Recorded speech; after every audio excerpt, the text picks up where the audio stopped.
Alright, here's the follow up on the wheel hub issue on the Chevy Volt where it was making clicking noise no matter if you're going forward or backward, whether it was in drive or you were manually manipulating the wheel.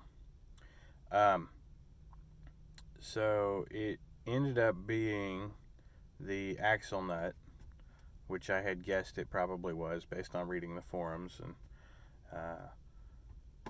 I did not let the dealership know that's what I thought it was, and as a result, it took them 3 days to find out the problem.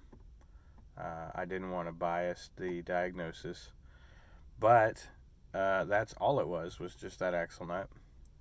Um, they did charge me a ridiculous amount of money, which I haggled some of it out, basically just because I told them that, that was a ridiculous amount for them to literally tighten a nut, recognizing that they had spent 3 days, who knows how many hours actually doing it, but 3 days diagnosing the problem.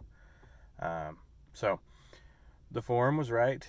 I know that's not always the case, but in this instance it is. So if your axle nut is loose, one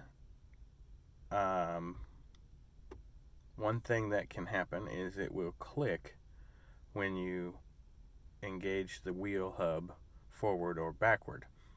And so what it does is that drive shaft is not engaged properly and that spline is loose, and so then it gives it a little bit of play instead of being hooked all the way in there and not.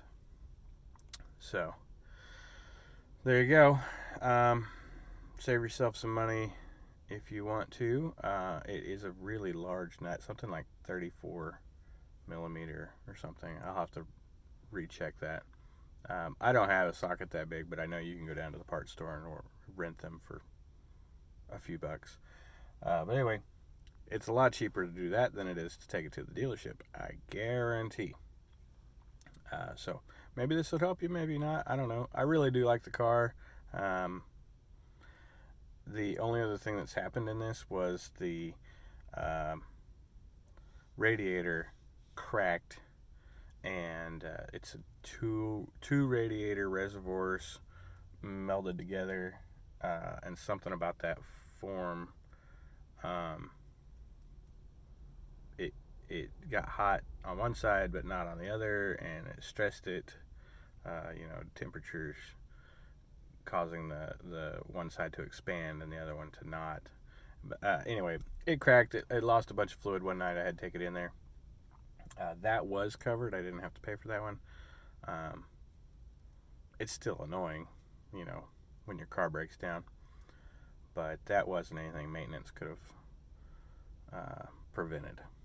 So, but yeah, that was a little bit more excitement than I had anticipated. And this axle nut issue, I kind of thought that might be the case. But I also thought that the powertrain warranty would fix it, and that wasn't the case. The axle and wheel hubs aren't part of that. So, anyway, long-winded. Sorry. Take it easy, guys. Bye.